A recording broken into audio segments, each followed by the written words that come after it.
زمانے بھر میں یہ قاعدہ ہے کہ جس کا کھانا اسی کا گانا۔ حضرت حکیم الامت فرماتے ہیں کہ زمانے بھر میں یہ قاعدہ ہے کہ جس کا کھانا اسی کا گانا، تو جن کا ہم کھا رہے ہیں انہی کے پھر گیت ہم گا رہے ہیں۔ کائنات ارضی اور سماوی پر سب سے بڑا، سب سے شاندار، سب سے خوبصورت، سب سے ٹھنڈا، سب سے امن والا جو انقلاب ہے وہ میرے نبی پاک نے برپا فرمایا۔ بڑی یہ کم نصیبی ہے کہ مسلمانوں میں فرقے بن گئے اور امت تقسیم ہو گئی اور تقسیم ہونے سے کمزور ہو گئی۔ لیکن افسوس کی بات یہ ہے کہ لوگ اس بات کو سمجھنے سے عاری ہیں کہ عید میلاد النبی صلی اللہ تعالیٰ علیہ وسلم تو امت اس بات کے شکر کے طور پہ مناتی ہے کہ اللہ نے ہمیں اپنے نبی کا غلام بنایا۔ آؤ میں تمہیں مسلم شریف پڑھ کے سناتا ہوں، اور راوی بھی وہ بندہ جو ہر وقت حضور کے قریب رہتے تھے، حضرت انس بن مالک رضی اللہ تعالیٰ۔ آپ فرماتے ہیں مجھے وہ دن بھولتا ہی نہیں، میں بھلا سکتا ہی نہیں جس دن میرے نبی پاک مکے سے ہجرت کر کے مدینہ طیبہ تشریف لائے۔ حضور اس دن کیا ہوا تھا؟ تو حضرت انس بن مالک فرماتے ہیں ساری بیبیاں چھتوں پہ چڑھ گئیں، ساری عورتیں اپنے اپنے کام میں مصروف ہوتی ہیں، کوئی کسی وجہ سے چھت پہ چڑھ جائے تو چڑھ جائے، ساری کٹھی تب بھی چڑھتی ہیں جب گلی میں کچھ اور ہو، جب کوئی انوکھی بات۔ ساری بیبیاں چھتوں پہ چڑھ گئیں، بچے درختوں کے ساتھ چمٹ گئے، اور فرماتے ہیں کہ 70 کے قریب لوگ حضور کی سواری کے آگے تھے اور باقی سینکڑوں کی تعداد سے سواری کے پیچھے تھے، اور فرماتے ہیں یہ الگ منظر تھا۔ اور یہ مسلم شریف میں نعرہ موجود ہے، مسلم شریف میں یہ صحیح مسلم میں موجود ہے کہ جب حضور مدینے آ رہے تھے تو مدینے والے نعرہ لگاتے تھے یا محمدہ یا رسول اللہ، اور چلتے ہوئے لگا رہے تھے یا محمدہ یا رسول اللہ کا وہ نعرہ لگا رہے تھے۔ اور پھر حضرت انس بن مالک فرماتے ہیں یہ دو منظر یہ تھے، ایک تیسرا منظر بھی تھا۔ مدینہ شریف کے اندر کچھ قبیلے تھے، آج بھی ایسا ہونا نہیں چاہیے، یہ اسلام نہ صرف اس کو ناپسند کرتا ہے بلکہ اس کی تردید کرتا ہے۔ چھوٹی برادری بڑی برادری آج بھی تقسیم ہے، نہیں ہونی چاہیے۔ عرب کے اندر بھی تقسیم تھی، کچھ قبیلوں کو چھوٹا جانتے تھے، کچھ کو بڑا جانتے تھے۔ ایک قبیلہ تھا بڑا قبیلہ، بنو نجار کا، چودھریوں کا قبیلہ، سیٹھوں نوابوں کا قبیلہ، بڑے لوگوں کا قبیلہ۔ اس قبیلے کی بیٹیاں ایک کونے میں دف لے کے بیٹھ گئیں۔ نبی پاک صلی اللہ تعالیٰ علیہ وآلہ وسلم کے غلاموں بات کو سمجھیں۔ ایک منظر یہ کہ عورتیں چھتوں پہ، آج ہم منع کریں گے کیونکہ یہ پردے کی آیتیں نازل ہونے سے پہلے کی بات ہے، اب آیتیں آ گئیں، اب ہم یہ اجازت نہیں دیتے۔ عورتیں چھتوں پہ چڑھ گئیں، مرد گلیوں میں نعرے لگانے لگے، اور بنو نجار قبیلے کی بیٹیاں، چھوٹی بچیاں وہ ایک کونے میں دف لے کے بیٹھ گئیں اور وہ پڑھنے لگیں طلع البدر علینا۔ اب تو میلاد غریبوں میں رہ گیا ہے، ہمارے یہاں فیشن ہو گیا ہے، جب حالات خراب ہوتے ہیں تو لوگ برکت کے لیے میلاد کراتے ہیں، اور جب امیر ہو جاتے ہیں پھر انہیں میلاد کے جائز ہونے کی دلیل ہی کوئی نہیں ملتی، پھر وہ یہ فیشن ہے۔ بندہ تھوڑا سا پڑھ جائے نا دو چار چیزیں تو ہر چیز کو غلط کہنا اس کی طبیعت ہوتی، پھر یہ فیشن ہے کہ میری سوسائٹی نہیں ہو گئی، کتابیں نہیں ہو گئیں، فرنیچر نیا ہو گیا، دوست نئے ہو گئے، تو مذہب وہی پرانا۔ اوئے ہوئے کوئی ترقی کرنی چاہیے، پھر وہ ترقی کرتے ہیں بیچارے، اور جن کی پیچھے 10 نسلیں اور 50 نسلیں میلاد مناتی آنے کو تو نہیں دلیل کوئی نہیں ملی۔ سبحان اللہ۔ جن کی دادی وضو کر کے کھیر پکاتی تھی 11ویں کی، جب امیر ہو جاتے ہیں تو انہیں 11ویں پکانے کی دلیل ہی نہیں ملتی۔ اب آپ امیر ہو گئے میرے بھائی، آپ کا فیشن ہے، یہ طبیعت کا حصہ ہے۔ آپ چاہتے ہیں کہ میں وہ کام کروں جو درویش لوگ، سادے لوگ نہیں کرتے۔ تم اپنے معاملات کو بچانے کے لیے نعرے لگاؤ تو تمہارے پاس ساری دلیلیں ہیں، لیکن یہ تمہارا نصیبہ ہے کہ تم جھوٹوں کے نعرے لگاتے ہو، لیکن یہ غریبوں کا نصیبہ ہے کہ میلاد والے رسول کا نعرہ لگاتے، یہ غریب کا حصہ ہے۔ لیکن وہ بنو نجار کی بچیاں غریب نہیں، امیر گھرانے سے تھیں۔ انہوں نے جو بات کی اس کو حفیظ جلندری نے لکھا۔ مرحوم کہنے لگے کہ وہ ننھی بچیاں، چھوٹی بچیاں تھیں، کہتے وہ ننھی بچیاں وہاں بیٹھ کر دف بجاتی تھیں اور رسول پاک کی جانب اشارے کر کے گاتی تھیں، اور لوگوں سے کہتی تھیں کہ یہ کو ہمارا پیشہ نہیں دف بجانا، ہم تو چودھریوں کی بیٹیاں ہیں، ہم تو بڑے خاندان سے ہیں۔ وہ ننھی بچیاں جو بیٹھ کر وہاں دف بجاتی تھیں، رسول پاک کی جانب اشارے کر کے گاتی تھیں اور کہتی تھی ہم ہیں بچیاں نجار کے عالی گھرانے کی، خوشی ہے آمنہ کے لال کے تشریف لانے، ہمیں بڑی خوشی ہے آمنہ کے لال کے، خوشی ہے آمنہ کے لال کے، خوشی ہے آمنہ کے لال کے، ہمیں خوشی ہے آمنہ کے لال کے تشریف، خوشی ہے بس آمنہ کے لال کے تشریف۔ نبی پاک صلی اللہ تعالیٰ علیہ وآلہ وسلم سے امت کا جذباتی رشتہ ہے۔ یہ پہلے دن سے ہی ابو جہل کب منع کرتا تھا کسی مسلمان کو کہ خانہ کعبہ میں نماز نہ پڑھو، کہتا پڑھو۔ حضرت صہیب ابن سنان رومی سے اس نے کہا کہ آپ اپنے طریقے کے مطابق، مسلمانوں کے طریقے کے مطابق کعبے کے اندر نماز پڑھیں، جو مرضی کریں۔ روکتے تو وہ نبی پاک کے قریب جانے سے تھے، وہ منڈیوں میں بیٹھ جاتے تھے، حضور کے قریب نہ جانا، حضور کے قریب نہ جانا، حضور کے قریب نہ جانا۔ میری بات کو آپ سمجھے اور ہمیشہ یاد رکھیں، امت کا نبی پاک سے جذباتی رشتہ، جذباتی۔ یہ جو رسول اللہ کی امت ہے یہ گناہ گار ہو سکتی ہے پر اپنے نبی کی غدار نہیں ہوتی۔ میں آپ کو صحیح کہہ رہا ہوں۔ میرے کلین شیو نوجوان کے کان میں آپ جا کے کہیں نبی پاک، چاہے اس نے نماز نہ پڑھی ہو، چاہے اس نے داڑھی نہ رکھی ہو، آپ حضور کا نام لیں اس کے رونگٹے کھڑے ہو جاتے ہیں، اس کی طبیعت، اس کا دل دھک دھک کرتا ہے، اس کی ایک ایک روح سے محمد محمد کی آوازیں نکلتی۔ یہ فیض ہے رسول پاک کا اور یہ کرم ہے اللہ کا اس امت کے ساتھ۔ امیر ملت پیر جماعت علی شاہ صاحب محدث علی پوری فرماتے ہیں ایک جگہ ہندوؤں کا جلسہ تھا، ہندو پنڈت تقریر کر رہا تھا، اس نے نبی پاک صلی اللہ علیہ وسلم کی شان میں معاذ اللہ کو بے ادبی کر دی۔ مسلمان تھے ہی نہیں، ایک مسلمان تھا، وہ ملنگ نہیں ہوتے دوری ڈنڈے والے، اس کے پر رنگین ڈنڈا تھا، وہ کہیں دور بیٹھا تھا، تو اس نے سن لی اسپیکر چل رہا تھا، تو وہ ڈنڈا لے کے تو اسٹیج پہ چڑھ آیا۔ وہ کہتا ہے میں نے پنڈت کے سر میں مارا ایک ہی ہے پر مارا ذرا صحیح کر کے، وہ ڈھیر ہو گیا، لوگوں نے گرفتار کر لیا، جیل میں چلا گیا۔ پیر صاحب کہتے ہیں میں ملنے گیا، بندے کو بسم اللہ بھی سیدھی نہیں پڑھنی آتی، سورۃ اخلاص بھی ٹھیک نہیں آتی، اسے ربنا آتینا دعا نہیں کر سکتا، ملنگ ہے۔ میں ملنے گیا اور میں نے کہا یار نہ تو نماز پڑھے، نہ داڑھی رکھے، نہ تو مسجد جائے، پر تو نے کمال کر دی۔ تو کہتے ہیں پیر صاحب چھم چھم رویا اور پنجابی میں کہنے لگا پیر صاحب میں گناہ گار ہاں پر اپنے نبی دا غدار تے نہیں نا۔ یہ گناہ گار اور غدار میں فرق ہوتا ہے، میں گناہ گار ہوں پر یہ تو نہیں نا کسی کی ضرورت کہ میرے سامنے میرے نبی کے بارے میں بات کر جائے اور ساڈی اچھی تے سچی سرکار نو گل کر جائے۔ یہ بات آپ سمجھیں، دشمن احمد پہ شدت کیجئے، ملحدوں سے کیا مروت کیجئے، شرک ٹھہرے جس میں تعظیم رسول، اس برے مذہب پہ لعنت کیجئے، اور مثل فارض زلزلے ہوں نجد میں ذکر آیات ولادت کیجئے اور یا رسول اللہ کی کثرت کیجئے۔ نبی پاک کا پیار امت کے لیے سرمایہ حیات ہے۔ رسول پاک کے ساتھ امت کا والہانہ رشتہ ہے۔ نبی پاک کے ساتھ والے حضرت خبیب کو گرفتار کر لیا مکے والوں نے، اس وقت غربت تھی اسلام پر، مکے میں سارے لوگ کٹھے ہو گئے اور چوک میں پھانسی دینے لگے حضرت خبیب کو۔ کہنا آسان ہے، کرنا بڑا مشکل ہے، بندہ جیل میں الجھ جائے تو میں نے بڑے بڑے سیانے لوگ معافیاں مانگتے دیکھے، بڑے بڑے لوگ کہتے دیکھے ہیں کہ یہ کام بڑا، قید تنہائی بذات خود ایک مصیبت ہے۔ آپ کو اکیلا رہنا پڑ جائے نا، یہ لاک ڈاؤن ہوا ہے تو لوگ نفسیاتی مریض بن گئے، اکیلے رہنا، تنہا رہنا کوئی چھوٹا کام ہے۔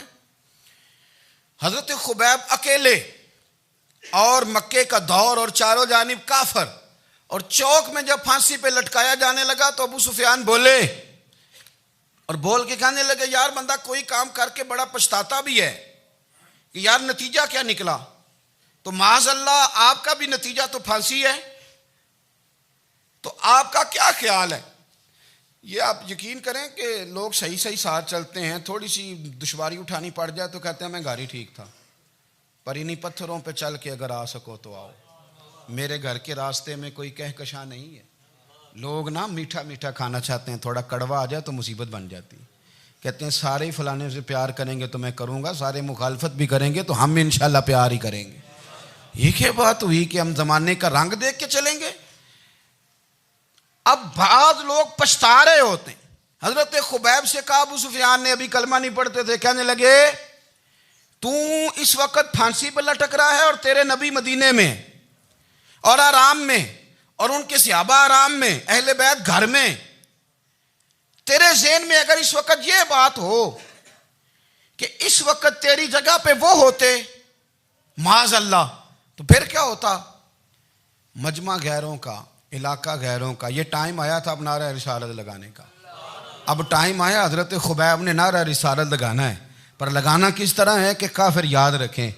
حضرت خبیب سے کہنے لگے اگر تیری جگہ حضور ہوتے تو پھر تیرا کیا خیال ہے معاذ اللہ؟ تو حضرت خبیب کہنے لگے تم ابھی بھی نہیں سمجھے؟ ٹھیک ہے میں مکے میں اکیلا ہوں, سارے لوگ مدینے میں ہیں, پر میں پچھتا نہیں رہا, میں تو فخر کر رہا ہوں. میں فخر کر رہا ہوں اس لیے کہ چوری کر کے جان نہیں دے رہا, مدینے والے کی عزت پہ جان دے رہا ہوں. میں فخر کر رہا ہوں. فرمایا سن, تو کہتا ہے تیری جگہ حضور ہوتے اور تم انہیں یہاں معاذ اللہ پھانسی پہ لٹکاتے. فرمایا سن, میں تو یہ بھی پسند نہیں کرتا کہ میں گھر میں بیٹھا ہوں اور میرے نبی کو ہلکا سا کانٹا بھی چبھ جائے. ہمارا اپنے نبی سے محبت کا رشتہ ہے, ایک کانٹا بھی حضور کے قدم مبارک میں چبھے ہمیں برداشت. مجمع ان کا تھا, نعرے لگ رہے تھے, ہم نے مسلمان پکڑ لیا. لیکن حضرت خبیب نے اکیلے, اللہ کرے آپ کو میری بات کی سمجھ آئے, اللہ کرے آپ کو سمجھ آئے, اکیلے جب پھانسی کے تختے کے قریب نعرہ لگایا نا کہ میں تو کانٹا بھی نہیں چبھنے دوں گا اپنے نبی کو, اب سارے ہار گئے. اب اس ایک جملے نے نا ان کو شکست خوردہ کر دیا. اب بول کچھ نہیں سکتے تھے, گردنیں جھک گئیں. اور جب سناٹا چھایا تو ابو سفیان ساتھ والے سے کہنے لگا باقی ساری باتیں اپنی جگہ پر ہیں, پر اصحاب محمد سے پیار تو بڑا ہی کرتے ہیں نا. اور وہ کچا رنگ للاری والا جیڑا چڑھ دا تے لیندا رہندا, اے عشق تیرے دا رنگ محمد چڑھ جائے پھر نہیں لیندا. کہا یار پیار تو یہ کرتے ہیں نا, اس میں کوئی شک والی بات. اس پیار سے کافر ڈرتا ہے. نبی پاک کے ساتھ جذباتی وابستگی, حضور کے ساتھ غلاموں کا جذباتی رشتہ, اور نبی پاک صلی اللہ تعالی علیہ وسلم کی آمد پر تشکر کے جذبات. امام رازی نے لکھا ہے کہ حضرت موسیٰ کلیم اللہ علیہ السلام نے تورات کی تختیوں کے اندر ایک امت کا ذکر پڑھا کہ جو امت گناہ کا ارادہ کرے گی تو گناہ لکھا نہیں جائے گا جب تک کر نہ لے, اور نیکی کا ارادہ کرے گی تو رب ان کی نیکی لکھ دے گا, اور جب وہ کر لے گی تو اللہ 10 گنا اجر عطا کرے گا. اور وہ ایسی امت ہوگی کہ جن کے چہرے قیامت کے دن نور کی طرح چمکیں گے, اور وہ امت ہوگی جن کی اللہ تعالیٰ زمین ساری پاک فرما دے گا, جہاں نماز پڑھیں گے نماز ہو جائے گی. یہ تذکرے پڑھ کے تو حضرت موسیٰ کلیم عرض کرنے لگے اللہ یہ امت میری بنا دے. تو رب کریم نے فرمایا کہ موسیٰ نہیں, یہ تو میرے محبوب کی امت ہے. فرمایا یہ تو میرے نبی پاک کی امت, حضور کی امت. اللہ اکبر. حضرت موسیٰ معمولی آدمی نہیں, وہ جلیل القدر پیغمبر ہیں جن کا قرآن کے ہر سپارے میں تذکرہ ہے, کہیں واضح طور پہ کہیں اشارتاً, ہر پارے میں. اور حضرت موسیٰ اللہ کے وہ نبی ہیں جو رب سے ڈائریکٹ باتیں کریں کوہ طور. کہا اے موسیٰ یہ امت تو میرے نبی کی ہے.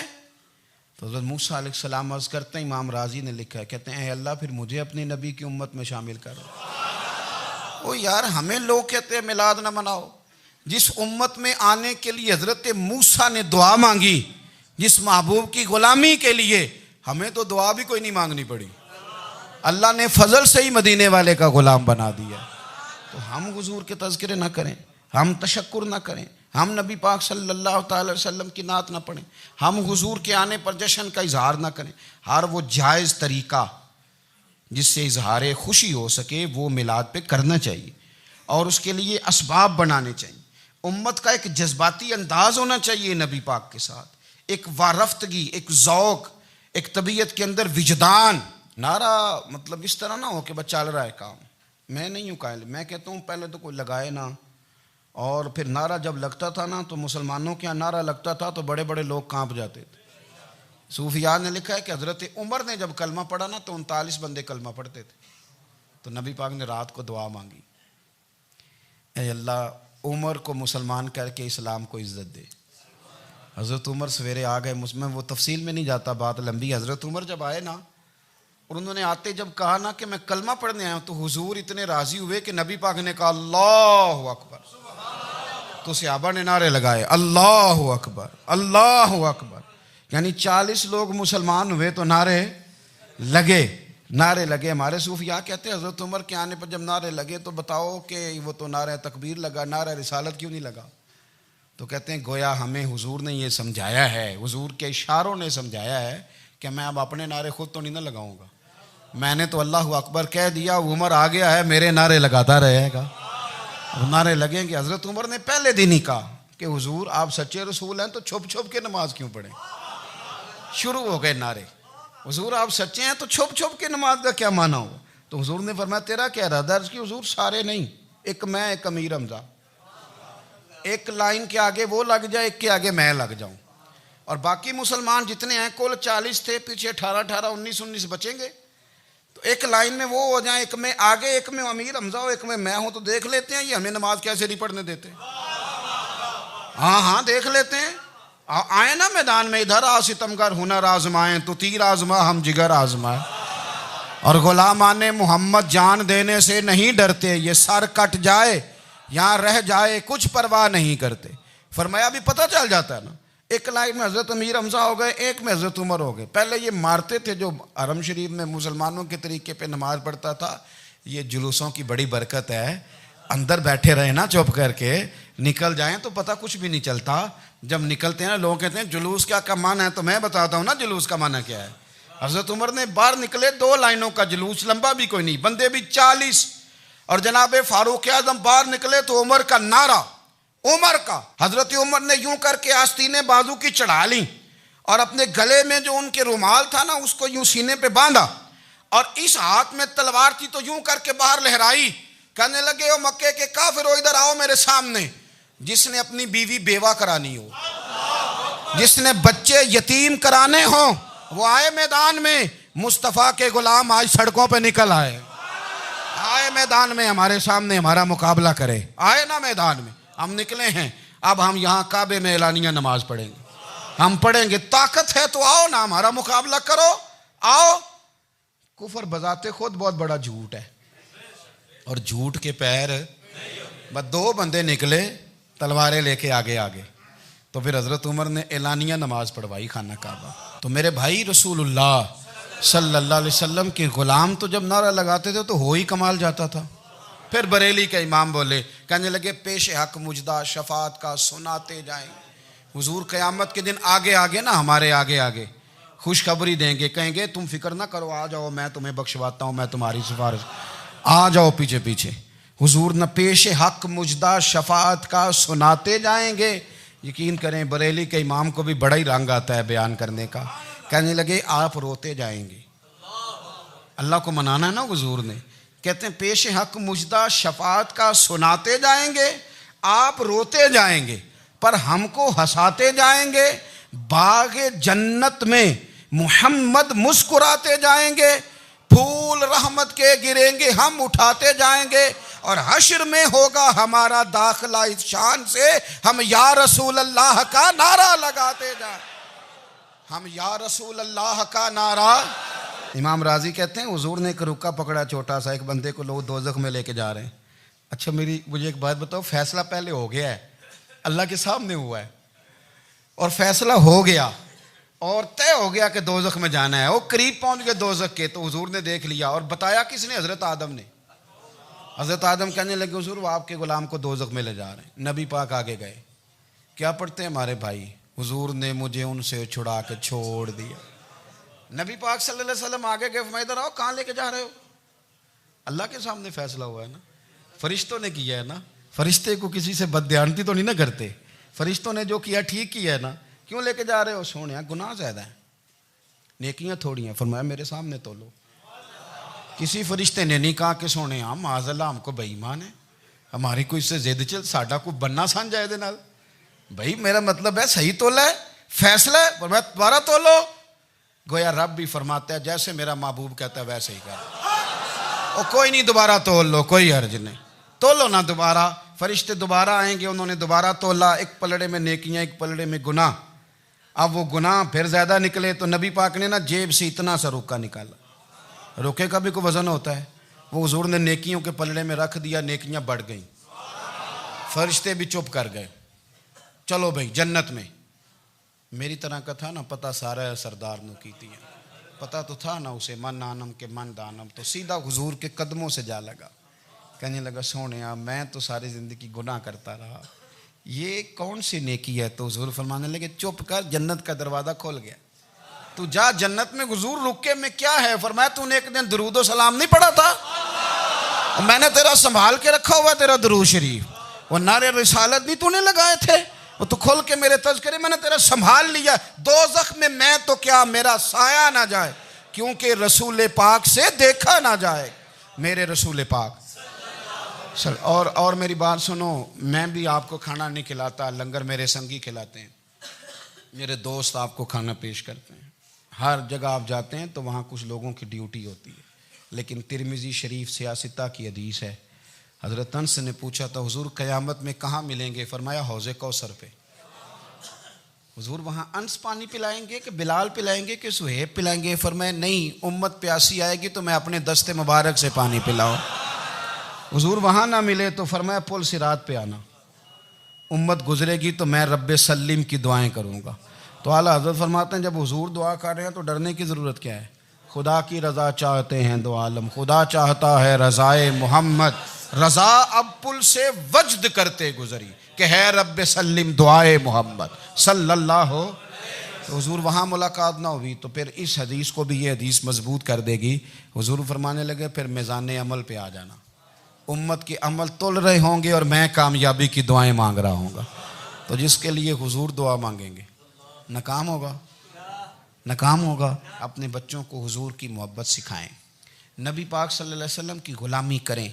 آپ کا رشتہ نبی پاک کے ساتھ مضبوط ہونا چاہیے, آپ کے تعلقات حضور کے ساتھ مضبوط ہونے چاہیے. اور آپ نے دائیں بائیں نہیں دیکھنا کہ پراپوگنڈا کیا ہے, لوگ کیا کہہ رہے ہیں. لوگوں کو دیکھ کے جو لوگ رستہ بناتے ہیں وہ پیچھے رہ جاتے ہیں. آپ نے یہ دیکھنا ہے کہ میرا حضور سے نسبت کا تعلق مضبوط ہے, کوئی کدھر جا رہا ہے اس سے ہمیں کوئی تعلق. اس وقت عالمی حالات کیا ہیں, قومی حالات کیا ہیں, معاشی حالات کیا ہیں, جرنلسٹ کیا کہہ رہے ہیں فلانے کے, ہمیں اس سے غرض نہیں ہے.